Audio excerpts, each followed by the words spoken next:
government. You have no shares in this government, and that you should expect nothing at all. What I expected the head of state to do is to tell us that ever since those pronouncements have been made, I have taken certain steps to rein in members of my administration who might not understand what Article 10 speaks about when it speaks of inclusivity and national unity, and that we give an undertaking, or he gives an undertaking, that we will not hear about that issue of shareholding anymore. Mr. Speaker, the first untruth that I want to invite this House to agree with me that I encountered is in paragraph 9 of the President's speech, where he acknowledges that it is the duty of all of us as leaders to listen keenly and comply with the people's wishes. Now, that is where I took my first shot, Mr. Speaker, because I know for a fact that Kenyans have spoken over many, many policies that this administration has put in place, including the taxation measures that have been imposed through the Finance Bill of 2023, but this government has chosen to ignore the people's pleas and, in fact, to do the exact opposite of what the people have been asking it to do.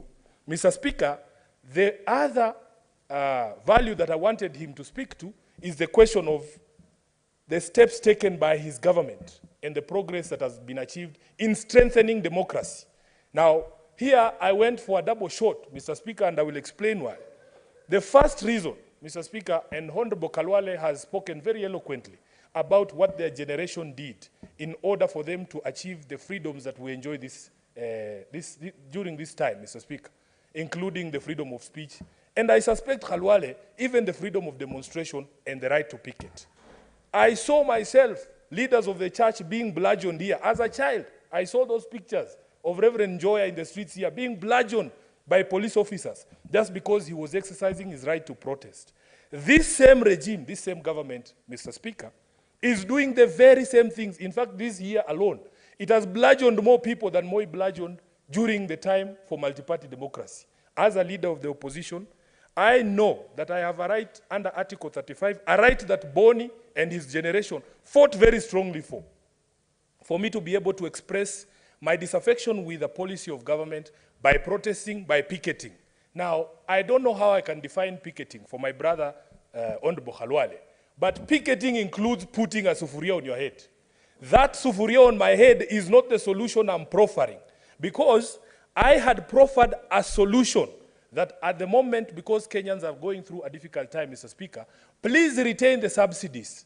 Please do not increase the taxation on fuel. Those are the proposals that came from my mouth, Mr. Speaker.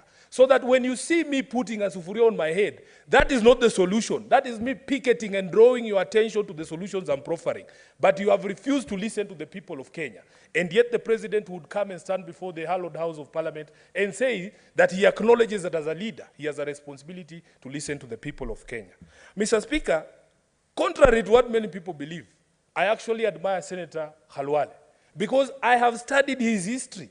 You are some of the people who have inspired some of us to come to this house. We know your skills as a debater.